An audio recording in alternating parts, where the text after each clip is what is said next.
નમસ્કાર ખેડૂત મિત્રો, હું છું પાર્થ ઠુમર અને આજે આપણે ગોંડલ તાલુકાના બાંદ્રા ગામની મુલાકાતે આવ્યા છીએ અને ત્યાં આપણને ખબર છે ભાદરના કાંઠે અત્યારે જે પાણીની પુષ્કળ છે ત્યાં અત્યારે જોઈ શકો છો એકદમ લીલું ખેતર છમ અને તે છે તલીનું અને તે પણ જોઈ શકો છો એક નવી જ વેરાયટી છે અને તેની હાઈટ પણ જોઈ શકો છો.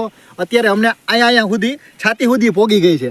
તો હવે આપણે જે ખેડૂતની તલી છે તો તેની એને થોડીક વાર્તા કરી અને આપણે પૂછીએ કે તેને આ કઈ વેરાયટી આવી છે અને કેટલા દિવસની થઈ છે. તો પહેલાં તમારો પરિચય આપો અને ત્યારબાદ જણાવો કે આ વેરાયટી કઈ છે અને શું તમને લાગ્યું. જય શ્રી કૃષ્ણ દર્શક મિત્રો, મારું ગામ બાંદ્રા, ભાવેશભાઈ જસાણી અને મેં તલી મેજિક જર્મનનું મેજિક આવે જર્મનનું જે મેજિક આવે છે એનું વાવેતર કરેલું છે અને લગભગ 5.5 થી 6 વીઘાનું વાવેતર છે અને તમે તલીના બૈઠિયા જોઈ શકો છો.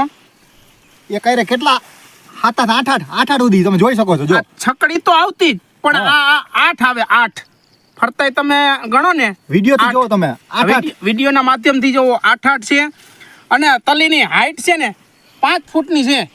મારી હાઈટ 5.5 ફૂટની છે, મને નાકે ને કાને પહોંચે એટલે 5 ફૂટની હાઈટ છે તલીની અને વેરાયટી છે ને વાવવા જેવી છે. ચોમાસામાંય વાવવા જેવી છે ને ઉનાળામાંય વાવવા જેવી છે, પણ અડધા શિયાળા પાકમાં વાવવા જેવી છે કે નથી એ ખ્યાલ નથી, એ આપણે સાહેબને પૂછી લેવું. પણ ઉનાળો અને ચોમાસુમાં તો વાવવા જેવી વેરાયટી છે ને લગભગ આ 15 થી 16 મણનો ઉતારો 1 વીઘાની અંદર આવશે એવી મારી ગણતરી છે.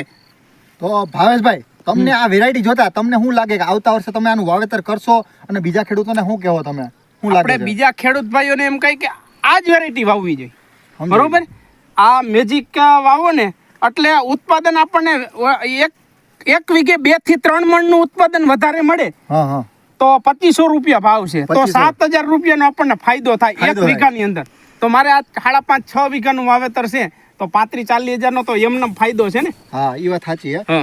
ઘણા ખેડૂત મિત્રો કદાચ જોઈ નહીં હોય આટલી હાઈટની તલી, કારણ કે આટલા હાઈટનો આપણે જનરલી કપાસ ને એવું થતું હોય, પણ આ તલી છે ઈ આપણે તમે જોઈ શકો છો 5-5 ફૂટની. 5 ફૂટની લાગત તમે જોઈ લો. હજી તો આ તલી હાઈલી જાય છે. હજી આને સમયગાળો માનો કે 65 થી 70 દિવસની થયો છે અને 100 દિવસનો ટાઈમ છે. 95 થી 100 દિવસ, બરોબર?